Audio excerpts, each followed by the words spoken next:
Welcome to the Knowles Development Podcast, an exploration in leadership development. I am Brad Knowles, your host. Now let's dive in.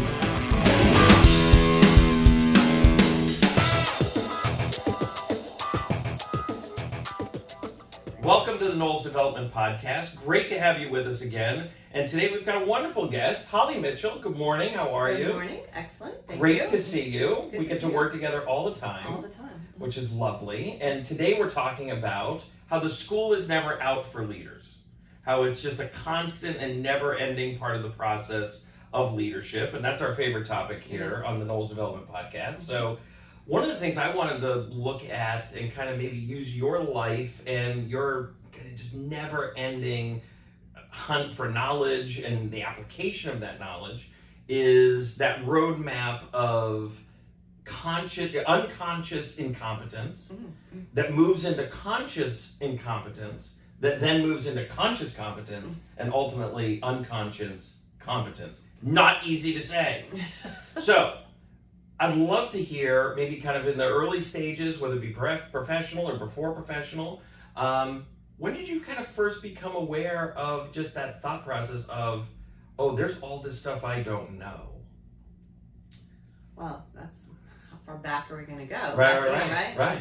I think it's I think I became conscious of that. Actually, during my first master's degree, which is saying something about why I'm here on your education show. Yeah. But I was getting a master's degree in early American culture at the DuPont Winchester Museum. Well, thank you very much. And the collection was over 80,000 objects in 101 rooms. And because Henry Francis DuPont collected and built this giant building and built this collection. And it was that idea of realizing I'm never, in the 2 years I'm here, even though I have free reign of this museum, I'm never going to find every object or understand it or figure out if it's authentic or not, because there were fakes in there that he didn't know he had bought as well. But that's what we studied. Right. You know, and so I remember one of our tests, our professor would pull items out of the collection and have us analyze them.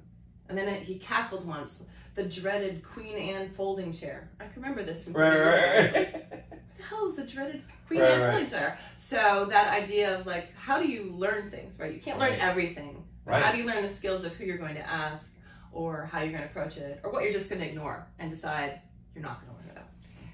To me, I want to make sure everybody heard that the leaders that I get the pleasure of working with, on and on and on, it's not so much about a deep knowledge base in any one particular area.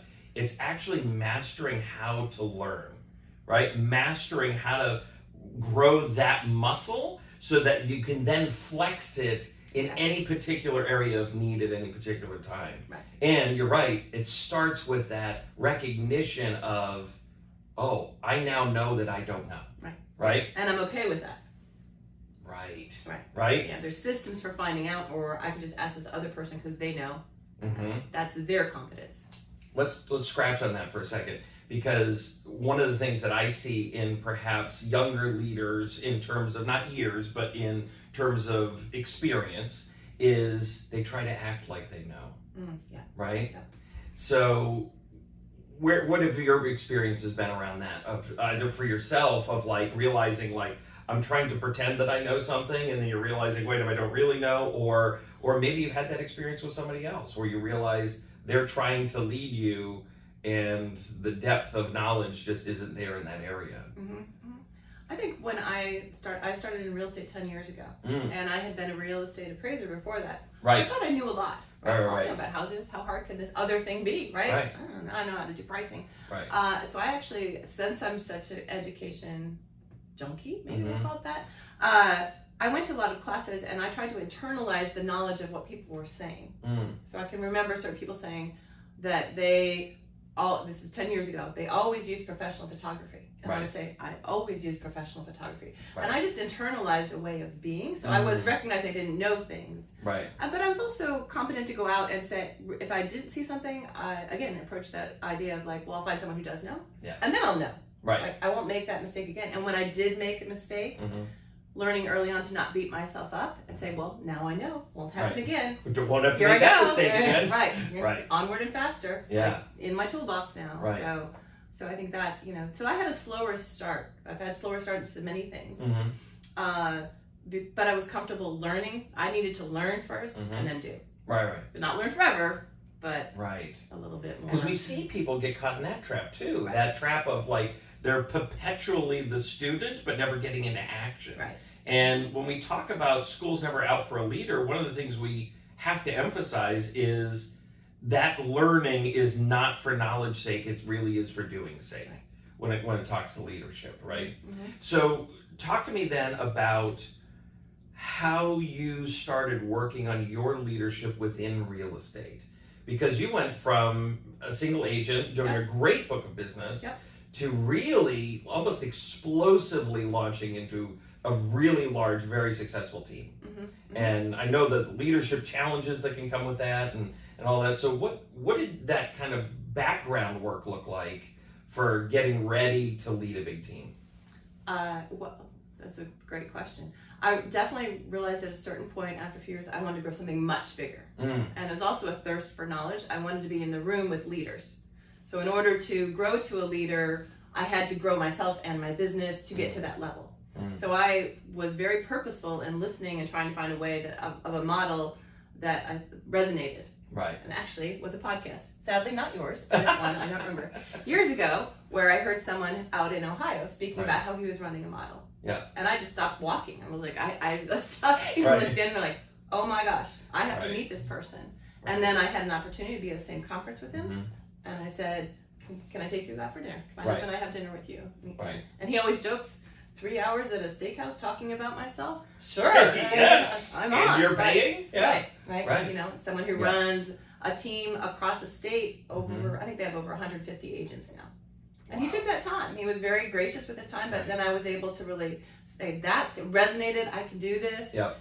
And this he's is mentored duplicatable. me. It's duplicatable. I can do this. But I also knew where I wanted to be. I personally just decided I didn't want to be on my own, sell to a certain level. I wanted to lead. I wanted to have a team. Right. I wanted to have those experiences and always that ongoing improvement that can come when you're on that journey.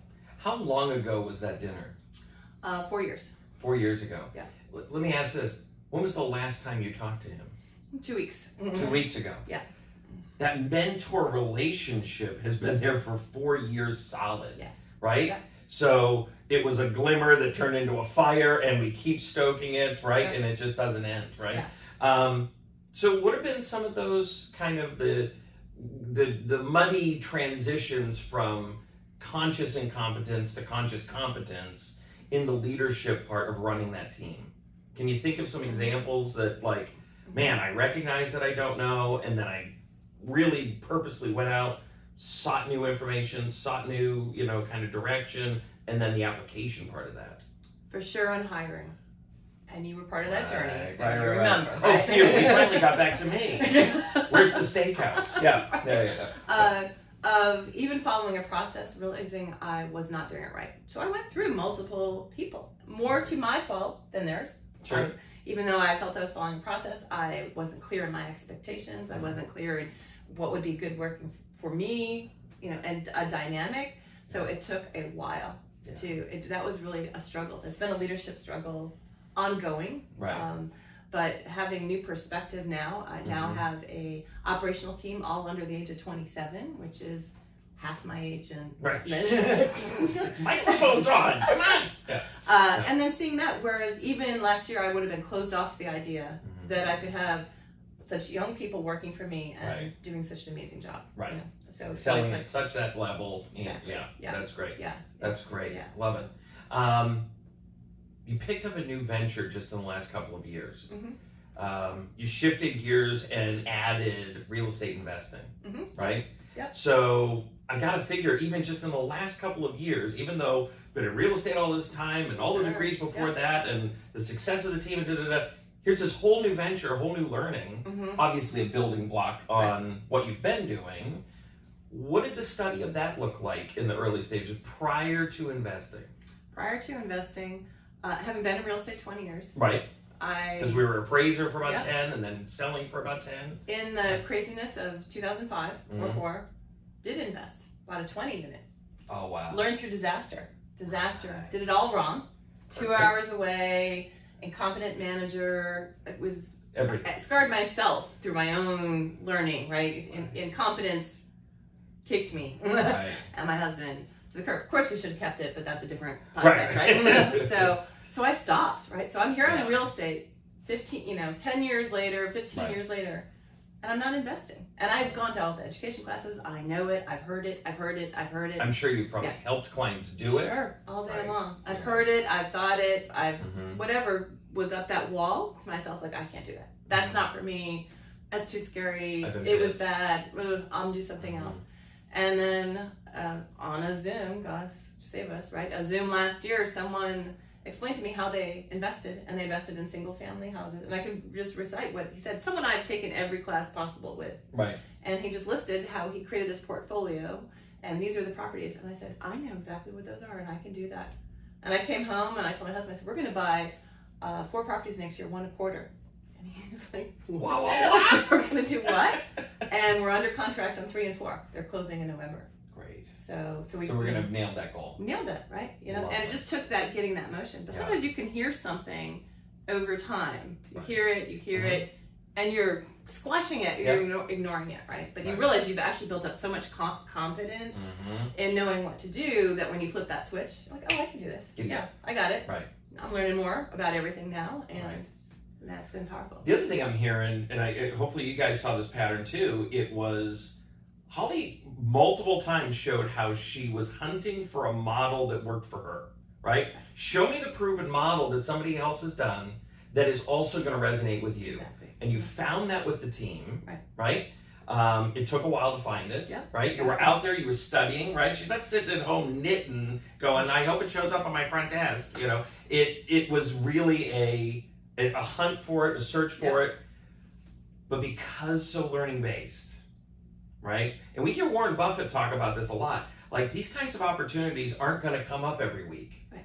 But when they do come up, if you've prepared yourself, now it's time to take action, and take action in a big way. Right. And if you think about that, like, you went from you to how many people are on your team now? 18 agents. 18 agents, full robust support staff, one of multiple businesses that she's owned, and that's in a 4-year time frame, right? So that's big, robust action. Real estate investing. 12 months ago, not investing, right? You had your home and stuff like that, but you really didn't have an investment portfolio. Once you found the model, right? The time of the learning that you've been doing over all that time could now quickly get put into action, and in year 1, we're picking up 4, and I got to figure that's not going to be the end of it. Right. Well, and I think just as what you're not saying there is what all the things you have to say no to. That I've gotten I still struggle with it because I am distracted by bright, shiny objects. Yes. I do have that disease. Yes. Oh, that sounds great. Yeah. But also realizing that synergy, what am I going to do? What is going to optimize what I want to do? Yeah. If I said I'm going to have a real estate model where I'm going to convince everybody to come in a dark room with me, we're going to put on headsets, we're going to call 100 people, I'd be the first to quit, right? Can people do that? Other people can do that to great success. So when I got very clear at what I'm good at and finding the agents who are also struggling with that and solve that problem for them, solving a problem, fixing something for them, then it all came together. And it wasn't working in adversity every day, waking up going, I can't do this, or I hate this. If I was driving around with you for a week, what do you think would be the parts that I would witness that were now for you kind of the unconscious competence? Where is that showing up in your real estate practice now, or your leadership? I think having so much experience, being able to advise agents on a very high level who are on my team. Right.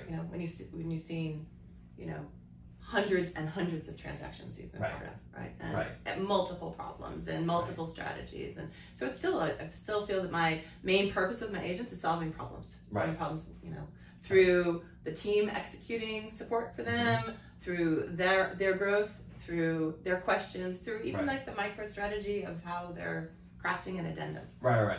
There's all that stuff that you build up over time. Right. You have like, I have that toolbox. Oh, I know. Right. Well, and to me, I think that's an important little rabbit hole here for a second. When we talk about leverage, so often we talk about the rainmaker like Holly. Who are you hiring? Who's going to be your leverage? All of that kind of stuff. But I want you to hear what Holly just described was how she used her 20 years of experience in real estate as a key leverage piece for her members of her team. They get to pick up the phone, call her, and get very quick, resolution-based, solution-based answers to questions that are quick and easy for Holly and are very impactful for them.